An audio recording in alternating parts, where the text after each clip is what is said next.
Oi pessoal, meu nome é Yasmin e hoje eu venho aqui nesse vídeo falar um pouco mais sobre a minha pesquisa no mestrado que eu desenvolvi aqui no FJF. E a minha pesquisa ela foi relacionada à docência em engenharias, a participação feminina na docência em engenharias. Mais precisamente eu analisei o efeito tesoura e o efeito leak pipeline na carreira das mulheres. Então, eu queria começar falando sobre o leak pipeline, que a gente chama também de um tubo de vazamento. Ele mostra como as mulheres vão sumindo ao longo da sua carreira. Em níveis mais altos, elas são subrepresentadas. E o efeito tesoura, ele é uma causa, a gente fala que é uma causa do leak pipeline. O leak pipeline é uma consequência do efeito tesoura. Por quê? O efeito tesoura é justamente uma tesoura que vai cortando as mulheres ao longo da carreira. E o leak pipeline é a subrepresentação das mulheres em níveis mais elevados. E na minha pesquisa isso ficou muito evidenciado porque eu consegui analisar os dados de 13 cursos de engenharia nas pós-graduações, de engenharia do Brasil, e ficou muito claro, que nos programas de pós-graduação, falando em números, 37% dos concluintes de mestrado são mulheres, somente 37%. No doutorado cai para 36% e entre professores universitários cai para 31%. E quando a gente fala de professores e professoras de programas de pós-graduação dos PPGs brasileiros, isso cai para 22%. É uma queda muito brusca.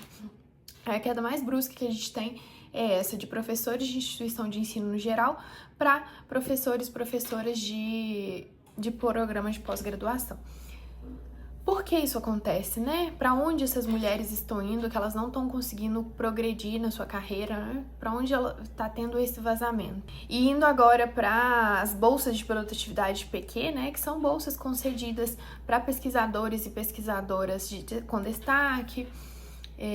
Então, nos PQs, essa situação ainda é mais complexa, porque no nível mais alto, que é o nível 1A, apenas 12% das bolsas são concedidas a mulheres.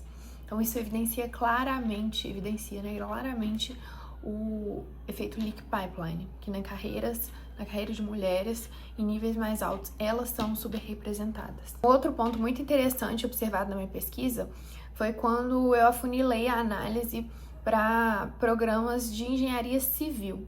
Então eu observei que as mulheres, elas orientam mais alunos de graduação e de iniciação científica, enquanto homens, no geral, orientam mais doutorandos. O que isso quer dizer? Em processos seletivos, sempre tem mais peso quando você é orientador de doutorados, mestrados. Não acaba que as mulheres têm orientações de menor peso, e isso acaba acarretando na sobrecarga delas, porque elas acabam precisando fazer mais, em maior quantidade, num volume maior de atividades, para alcançar o mesmo resultado quantitativo dos homens em processos seletivos. Um outro achado, foi que homens tendem a orientar homens. Então há esse viés da afinidade muito bem evidenciado. Homens tendem a orientar homens, enquanto mulheres têm um equilíbrio, elas não têm preferência por orientar mulheres. Então essa situação, de orientação, ela evidencia o famoso clube do bolinha, que acaba fechando um ciclo ali que vão sempre homens dando preferência para homens, e essa quebra, das mulheres entrarem nas áreas de prestígio é sempre dificultada. E ao longo dos anos, com os dados que a gente obteve, ao longo dos anos não percebe-se uma evolução.